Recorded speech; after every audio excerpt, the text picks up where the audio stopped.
তুই আবার আমার চোখের সামনে আসছোস? তোরে না বলছি আমার চোখের সামনে আসবে না? যা এখান থেকে। কি করেছে জানবি? তুই জানিসই আমার ছেলে লাগতো, কিন্তু তুই আমাকে মেয়ে দিছস। উপরওয়ালা দিছে, আমি কি করব? আরে মাথা খারাপ করিস না, যা এখান থেকে। চল জানবি। আরে আরে রক্ত। ডাক্তার সাহেব দেখেন তো আমার স্বামীর কি হয়েছে। আপনার স্বামীর ক্যান্সার হয়েছে।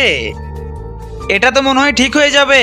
তার আগে তুমি যদি তোমার মাকে ভালোবাসো তাহলে ভিডিওতে একটা লাইক করে দাও, আর নিচে থাকা সাবস্ক্রাইব বাটনে ক্লিক করে চ্যানেলটিকে সাবস্ক্রাইব করে দাও। আর তুমি যদি সেটা না করো তাহলে আমি বুঝে নেবো তুমি মা বাবাকে না, তুমি শয়তানকে ভালোবাসো।